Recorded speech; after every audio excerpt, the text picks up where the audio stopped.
ang Radyo Patron ng Bayan, DZFM 98.8. Magandang umaga, Pilipinas. Magandang umaga, partner. Magandang umaga, partner. Ano ba ang talakayin natin ngayong umaga? Naku, partner, mahalaga ang pag-uusapan natin ngayon dahil ipinagsiriwang natin ngayon araw ang World Food Day sa unang ipinalaganap ng United Nations o UN noong 1945. Aba, interesante pala ang pag-uusapan at tungkol ito sa pagkain. Sino ba ang may hindi gusto sa usapang pagkain? Partner, hindi tungkol sa pagkain kundi bakit kailangan kumain ng at pakainin ang mga taong naghihirap sa buong mundo. Ito ang dahilan kung bakit nagkaroon ng ganitong pandaigdigan, pandiriwang. Ganun ba, partner? Aba, kung ganun ay ipakilala na natin ang resource person natin na ngayong umaga para mabigyan tayo ng paliwanag kung bakit nga ba nagkaroon ng World Food Day at kung ano nga ba ang lagay ng kahirapan at kagutuman sa mundo. Ang ating resource person ngayon ay kilalang naglilingkod sa mahirap na komunidad noong paman bago siya maitalagang Undersecretary ng Department of Social Welfare and Development o DSW. Professor din siya ng Community Development sa Universidad ng Pilipinas. Siya si Dr. Cayetano. Magandang umaga po, Yusek Cayetano, at salamat po sa pagpapaunlak sa amin sa talakayang ito. Magandang umaga naman sa inyo, Presley at Trina. Salamat din sa imbitasyon na makapagbahagi ngayong umaga.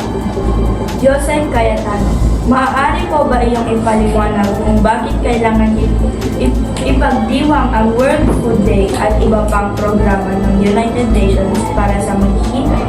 Salamat sa magandang tanong niyo. Alam mo, Fritzley, ngayon talaga ay mas kailangan ng mga programa na pamahalaan at siyang tutugon sa kahirapan at gutom. Pinatindi ng pandemya ang kahirapan at tinatayag halos kahalahating bilyon ang o 8% ng kabuuan populasyon malaki ng daigdig na nagdadagdag sa mga taong namumuhay sa kahirapan. Dito sa Pilipinas, malaking bilang din ng mga ating mga kababayan at nakararanas ng matinding paghihirap dahil sa pagkawalan ng kabuhayan at pagkakasakit sa pamilya. Yusek Cayetano, ano po ba ang ibig sabihin talaga kapag sabihing mahirap o namumuhay sa kahirapan ng isang pamilya? Salamat sa tanong niyo. Alam mo, Trina, napakalawak ng mga manifestasyon ng kahirapan.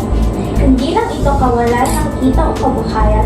Kapag sinabing kahirapan, kasama dito ang gutom at malnutrisyon, limitadong akses sa edukasyon at mga batayang serbisyo, panlipunang diskriminasyon at eksklusyon at kawalan ng partisipasyon sa pagdesisyon para sa salita at lipunan.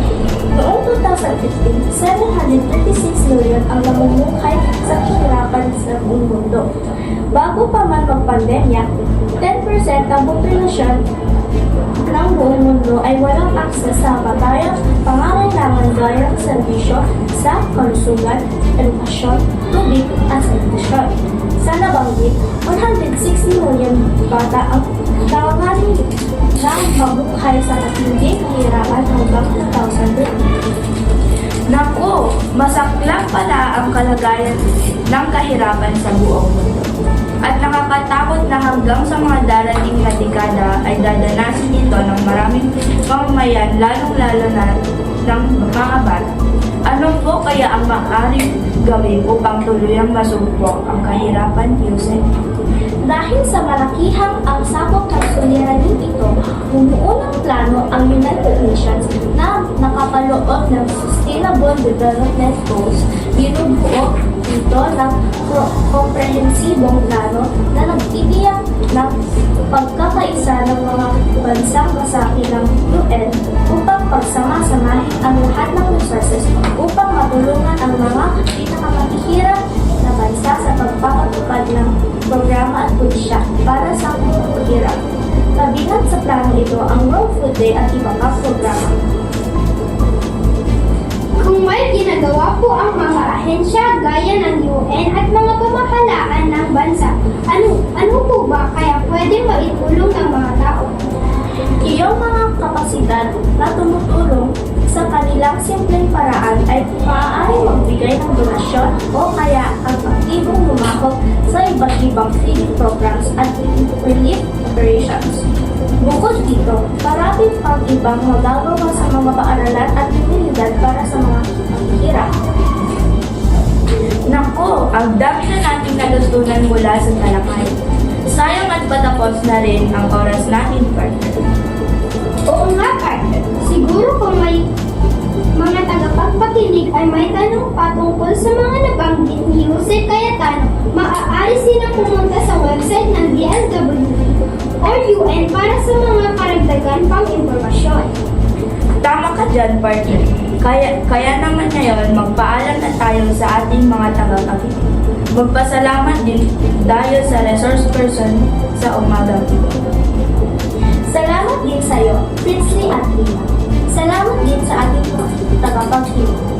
Sa ating mga tagapagpakinig, sana po ay marami kayong natutunan mga umaga at nananatili po tayong ligtas. Muli po tayong magkwentuhan sa susunod na Biyernes dito lang sa Talakayang Kinikilingan ang Katotohanan. Talakayang hanggat ay kabutihan at kayapaan. Ito ang Radyo Patrol ng Bayan, DZFM 98.8.